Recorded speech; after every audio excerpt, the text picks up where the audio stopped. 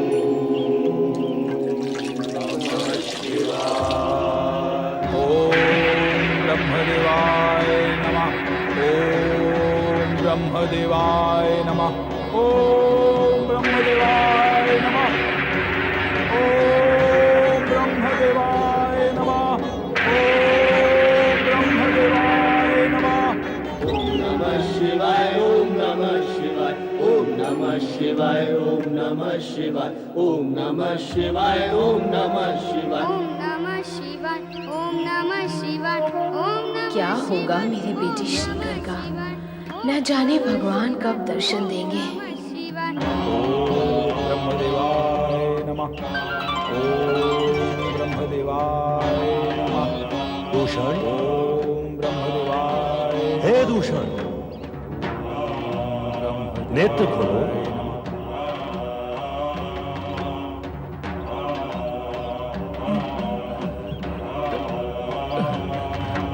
दूषण, हम तुम्हारी तपस्या से अति प्रसन्न हैं। ब्रह्मदेव, मैं आपको प्रसन्न करने के लिए ही तो तपस्या कर रहा था। अब वरदान मांग लूं जो मांगना है। अवश्य। मैं जो चाहूंगा वही वरदान देंगे ना आप? हाँ दूषण, अवश्य देंगे। तो फिर मुझे सर्वशक्तिमान होने का वरदान दीजिए ब्रह्मदेव। सर्वशक्तिमान तो त्रिदेव है दूषण, तुम कैसे सर्वशक्तिमान हो सकते हो? वो सब मैं नहीं जानता ब्रह्मदेव। मुझे मन चाहा वरदान मांगने और देने का वचन दिया गया है। अब तो जो मैं मांगूंगा आपको वही देना होगा। ठीक है, किंतु इतना भी जान लो कि शिव अथवा शिव भक्तों के सामने तुम्हारी शक्ति कार्य नहीं करेगी। यदि तुमने शिव अथवा शिव भक्तों की शक्ति से टकराने का प्रयत्न किया तो तुम अकाल मृत्यु को प्राप्त होगे। वो सब देखा जाएगा ब्रह्मदेव।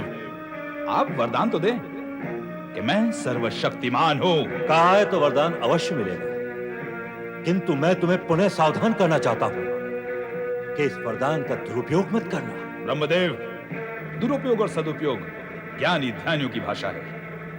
भौतिक जीवन जीने वालों को उपयोग शब्द ही सही है। नहीं दूषण, ऐसा नहीं है। सभी प्राणियों के हित में रचनात्मक कार्य करने को सदुपयोगिता और विनाशात्मक कार्य करने को दुरुपयोगिता कहते हैं।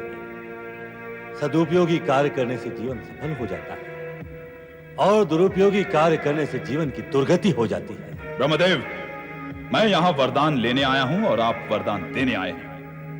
प्रवचन सुनने न मैं आया हूँ न आप सुनाने आए हैं।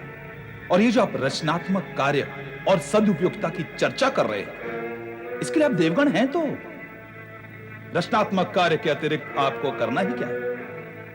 विनाश और दुर्गति की चिंता को त्याग कर आप मुझे वरदान दें। वरदान प्राप्ति के पूर्व ही तुम्हारी वृत्ति अहंकार से पूर्ण है, तो वरदान प्राप्त होने के पश्चात क्या गति होगी? तो क्या आप वरदान नहीं देंगे? प्रसन्न होकर आया हूं, वचनबद्ध हूं, इसलिए वरदान तो अवश्य दूंगा। तो फिर सर्वशक्तिमान होने का वरदान दें ब्रह्मदेव। तथास्तु।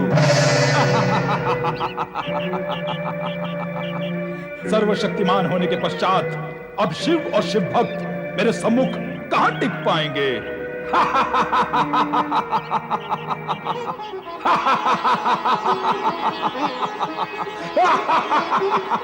ओम नमः शिवाय, ओम नमः शिवाय, ओम नमः शिवाय। माँ हूँ ना, इसीलिए कहती हूँ कि यदि भगवान शिव तुझ पर प्रसन्न होते तो अवश्य प्रकट होते। प्रकट नहीं हुए क्योंकि वो तुझ पर प्रसन्न नहीं है। हो जाएंगे माँ, हो जाएंगे। प्रसन्न भी हो जाएंगे और फिर प्रकट भी हो जाएंगे। मैं अकेला ही तो उनका भक्त नहीं हूँ ना, मेरे जैसे उनके असंख्य भक्त हैं। वे उन पर भी प्रसन्न होकर प्रकट होते हैं। समय तो लगता है ना माँ। तू अपनी माँ को पाठ पढ़ा रहा है? नहीं माँ नहीं, मैं तो भगवान शिव जी की प्रसन्न और प्रकट होने की बात बता रहा हूँ। तू ऐसे नहीं मानेगा। न रहेगा बांस न बजेगी बांसुरी। अब तो भगवान शिव जी शीघ्र ही प्रसन्न हो जाएंगे, ये देखकर कि पुत्र के साथ साथ उसकी माता भी शिवलिंग पर माथा टेक रही है। ओम नमः